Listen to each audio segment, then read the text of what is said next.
Hey guys, I want to hit on a few things that kept me up last night.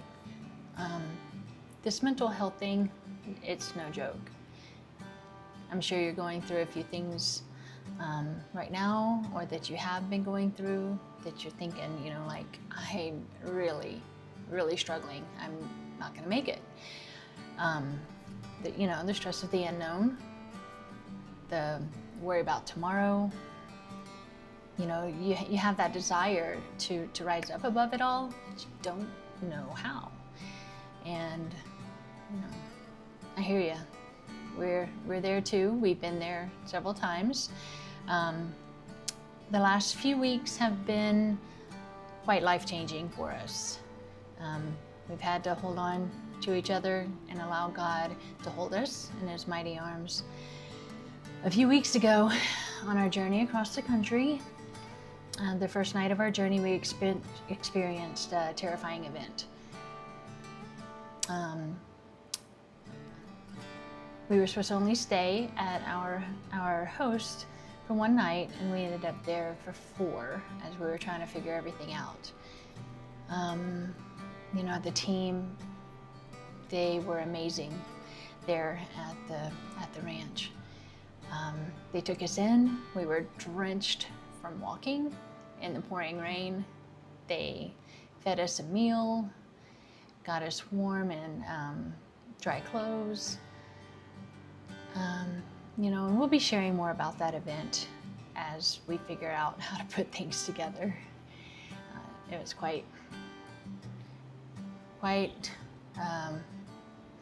eventful. So a couple of nights after that, we had to put down one of our pups. Fur babies are like family, and when you lose one, it's heartbreaking. So that was one of the hardest decisions we've ever made. Of course, each one has been. So when we met in 2019, we had 4 together, and we've lost 3 in only the last 18 months.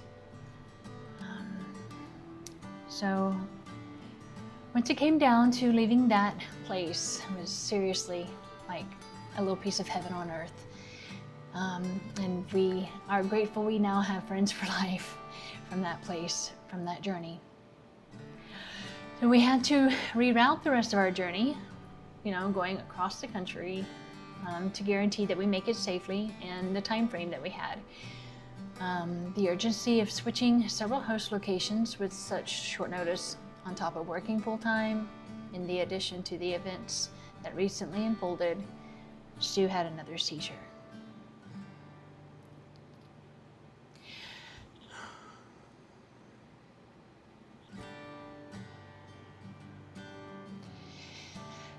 So, I have been the solo driver now for more than 6 months, and he's been the best guide that I could ever hope for. We did finally make it to our final destination, and it's beautiful. The weather's gorgeous.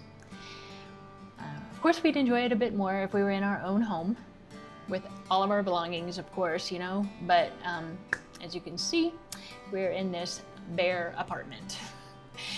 We do have a brand new inflatable mattress. That's about it. So we're not quite sure how long we're gonna be here while our home, gets the TLC she needs. And I tell you what, our Brinkley, our home, she's a beast. And we can't wait to get her back. So yeah. We are in one of those unknown seasons at this time regarding our home, as well as the next steps of our health that we're going to focus on. And as always, we're making things work. I'm not sure exactly how long it'll be to get her all fixed up. So Stu will be sharing his perspectives regarding all things epilepsy, and I will be sharing my perspectives on all things spouse bear and best friend of your epileptic. So take courage, know who you are, and even more, know whose you are. Stay blessed, rarely stressed. See you later. See you next time.